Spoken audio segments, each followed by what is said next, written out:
십자가의 길을 가신 독생자 예수님. 예수님은 주변 인물들의 무지와 불신의 결과로 십자가 길로 내몰리게 되었습니다. 그런데 십자가는 하나님의 섭리 안에서 어떤 의미가 있는지 알아보겠습니다. 기독교인들은 예수님이 십자가 길을 가기 위해 강림하셨다고 믿습니다. 예수님의 십자가 보혈은 타락 인간의 죄를 사해주는 대속의 은사이며 그 자체가 예수님의 강림 목적이었다고 믿는 것입니다. 그렇다면 무엇 때문에 예수님은 겟세마네에서 내 아버지여 만일 할만하시거든 이 잔을 내게서 지나가게 하옵소서 그러나 나의 원대로 마시옵고 아버지의 원대로 하옵소서 마태복음 2649라고 기도하셨을까요? 만일 십자가가 하느님의 뜻이었다면 예수님이 그것을 회피하실 이유가 없었을 것입니다. 또 무엇 때문에 예수님은 십자가상에서 나의 하나님 어찌하여 나를 버리셨나이까 마태복음 2746라고 소리치셨을까요? 만일 십자가가 하나님의 뜻이었다면 하나님이 그를 버리셨다는 말은 맞지 않은 예수님은 십자가상에서 다 이루었다 요한복음 1940라는 말씀을 남기시기도 하였습니다. 그런데 이것은 십자가를 통해 하나님의 뜻이 온전히 이루어졌다는 뜻이 아닙니다. 1차적인 뜻을 이룰 수 없음을 아신 예수님은 부차적인 뜻만이라도 이루시려 하셨던 것이며 십자가를 통해 그것을 이루시게 되었음을 말씀하셨던 것에 대한 하나님의 본래 뜻은 십자가가 아니었습니다. 십자가는 섭리적 차선책이었지 하나님이 처음부터 의도하신 결과는 주변 인물들의 무지와 불신으로 그 본래 뜻을 이루는 길이 막혀졌기 때문에 예수님이 어쩔 수 없이 선택하신 길이 십자가였던 것입니다. 이 시에는 이 세대의 통치자들이 한 사람도 알지 못하였나니 만일 알았더라면 영광의 주를 십자가에 못 박지 아니하였으리라. 고린도전서 28라는 사도 바울의 증언은 예수님의 십자가 길을 가기 위해 오신 것이 아님을 결정적으로 보여주고 있습니다. 그렇다면 하나님의 본래 뜻은 무엇이었는지 알아보겠습니다. 하나님이 예수님을 지상에 강림케 하신 1차적 목적은 다름 아닌 에덴 동산에서 최초의 인간 남녀 한 쌍을 통해 이루고자 하셨던 당신의 꿈을 이루는 것이었습니다. 창조주 하나님은 시작과 끝이 같으신 분이시기에 인간 타락 이후 시작된 새로운 섭리 안에서도 그 꿈은 변하지 않습니다. 하나님은 최초의 인간 한 쌍을 통해 이루고자 하셨던 꿈과 똑같은 꿈을 새로운 섭리 가운데 보내시는 독생자와 독생녀를 통해 이루려 하셨던 것입니다. 에덴 동산에서 하나님이 가지셨던 꿈은 최초의 인간 남녀가 당신의 뜻대로 결혼하여 가정을 이룸으로써 하나님의 뜻을 중심으로 모든 인간과 자연 만물이 어울려 사는 지상천국을 만드는 것이었습니다. 회개하라 천국이 가까이 왔느니라. 마태복음 417라는 예수님 말씀이나 나라가 임하시오며 뜻이 하늘에서 이루어진 것 아직 땅에서도 이루어지이다. 마태복음 610라는 예수님 말씀은 이러한 의미에서 이해가 됩니다. 이 시에는 이 세대의 통치자들이 한 사람도 알지 못하였나니 만일 알았더라면 영광의 주를 십자가에 못 박지 아니하였으리라. 고린도전서 28:6 다시 오겠다는 약속. 십자가 길을 가시면서 예수님은 다시 오겠다고 하셨습니다. 요한계시록을 보면 예수님이 다시 오실 때 어린 양 혼인잔치가 열리게 됨을 알 수 있습니다. 혼인이라는 말로도 알 수 있듯이 어린 양 잔치는 다시 오신 예수님이 가정을 이루기 위해 결혼하는 의식을 뜻합니다. 결혼하여 가정을 이루는 일이 하나님의 뜻이었으나 예수님은 그것을 못하신 채 십자가 길을 가셨습니다. 따라서 예수님은 다른 일이 아니라 바로 그 일을 하시기 위해 다시 오시는 것입니다.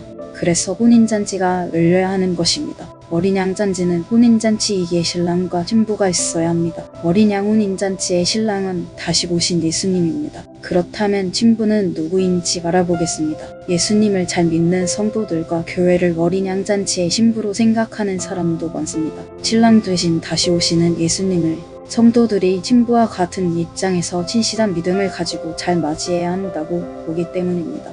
그런데 정말 그런지는 생각해봐야 합니다. 예수님은 진실로 내게 이르노니 사람이 거듭나지 아니하면 하나님의 나라를 볼 수 없느니라. 요한복음 4:3라고 말씀하셨습니다. 인간이 다시 태어나려면 아버지와 어머니가 모두 필요합니다. 아버지와 어머니 중 한쪽만이 필요한 것이 아닙니다. 그래서 타락 인간은 신랑과 신부를 모두 필요로 합니다. 어린 양 혼인잔치를 통해 성혼한 신랑과 신부만이 타락 인간을 다시 낳아주는 아버지와 어머니로 세워질 수 있는 것입니다. 이렇게 볼 때 어린 양잔치의 신부는 성도나 교회가 아닙니다. 어린 양잔치한 예수님에 대한 성도들의 믿음이나 예수님과의 영접을 뜻하는 상징적인 표현이 아닌 문자 그대로 주님의 혼인잔치입니다.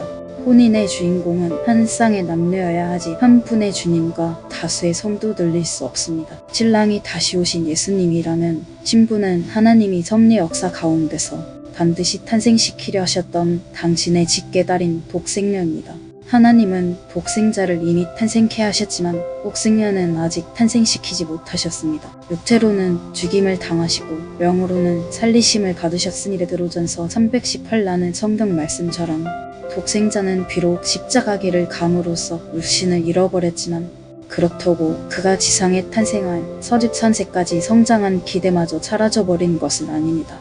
예수님도 그것을 아셨기에 다시 오겠다 하실 수 있었던 것이며 실제로 독생자의 기대가 지금까지 남아있었기 때문에 다시 오실 수 있었던 것입니다. 결국 어린 양 혼인잔치의 신랑은 독생자의 사명을 임계받은 남성이며 어린 양 혼인잔치의 신부는 하나님의 직접 보내신 독생녀의 실체가 되는 것입니다. 하나님은 역사 가운데 아직 독생녀를 보내신 적이 없었습니다. 그래서 예수님의 십자가 이후 하나님의 관심사는 지상에 독생녀를 보내시는 것이었습니다. 인간의 입장에서 보면 십자가 이후의 인류 역사 또는 기독교 2000년 역사는 독생녀를 맞이하기 위한 역사였다고 해도 과언이 아닙니다. 십자가 이후 인류 역사 또는 기독교 2000년 역사는 독생녀를 맞이하기 위한 역사였다. 7. 기독교 역사와 한민족. 예수님은 십자가 이후 3일 만에 부활하셨고 그 50일 후에는 사도들이 성령으로 충만하게 되는 역사가 벌어져 이를 계기로 기독교가 출발하게 되었습니다.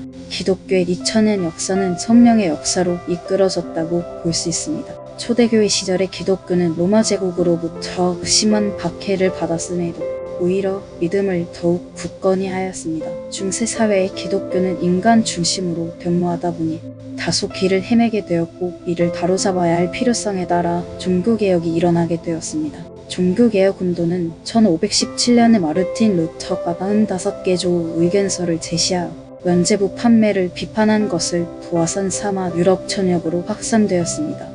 그리하여 1543년에는 장 칼뱅이 당시 가톨릭 교회의 부패를 개혁하고 참된 교회를 회복할 필요성과 그 방안을 담아 신성 로마 제국 의회와 황제에게 제출한 교회 개혁의 필요성이라는 논문을 바탕으로 개신교 신학의 정립을 보게 되었습니다. 이와 동시에 하나님은 지상의 독생녀를 탄생시키기 위한 실질적인 준비를 병행해 나오셨습니다. 독생녀 탄생은 더 이상 유대민족 가운데서 이루어지지 않습니다. 왜냐하면 유대민족은 독생자 예수님을 십자가 길로 내몬 장본인이었기 때문입니다. 하나님의 나라를 너희는 빼앗기고 그 나라에 열매 맺는 백성이 받으리라. 마태복음 2143라는 성경 말씀은 하나님이 유대민족이 아닌 다른 민족을 선택하심을 상징적으로 보여주고 있습니다. 하나님은 유대민족 대신에 동양의 한민족을 선택하셨습니다. 다른 천사가 살아계신 하나님의 인을 가지고 해돋는 데로부터 올라와서 요한계시록 70이라는 성경 말씀은 하나님이 해 돋는 곳으로 표현된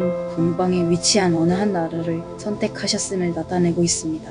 이렇게 볼 때 만일 하나님께서 선택하신 나라가 중국이나 일본 아니라면 그 나라는 한국일 수 있겠다는 결론에 다다르게 되는 것입니다. 한민족은 병천해인 정신으로 반만년 역사를 이으며 찬란한 문화를 꽃피웠습니다. 백이민족으로 평화를 사항했으나 수많은 외침을 받았습니다. 그때마다 한민족은 짓밟혔지만 끝뿌리는 결코 밀지 않았습니다. 슬기와 끈기로 외세의 침입을 물리쳐서 자랑스러운 한민족의 나라를 굳건히 지켜왔습니다. 하나님이 왜 한민족을 그토록 큰 시련과 아픔을 통해 연단하셨는지 생각해봐야 합니다.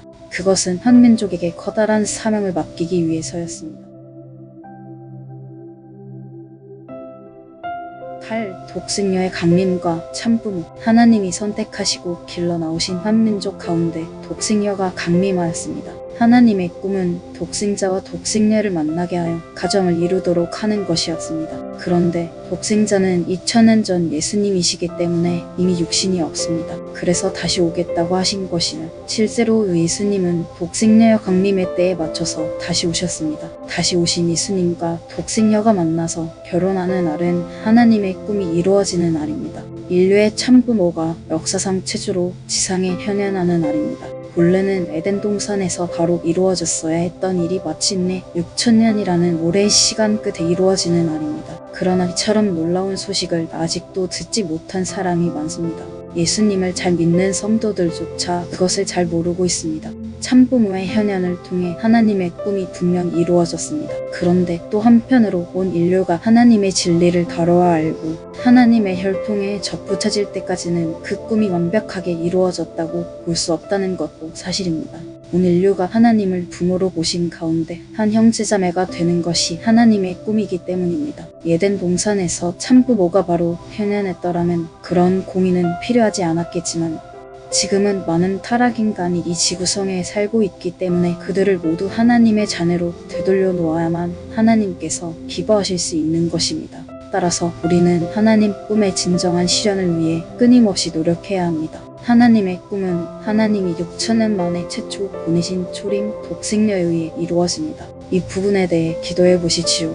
하나님께 질문해 보시지요. 만일 기도를 통해 이 진리의 확신을 갖게 된다면 우리는 독생녀를 모셔야 하고 독생녀와 함께해야 합니다. 그리고 땅끝까지 섭리의 진실을 알려야 합니다.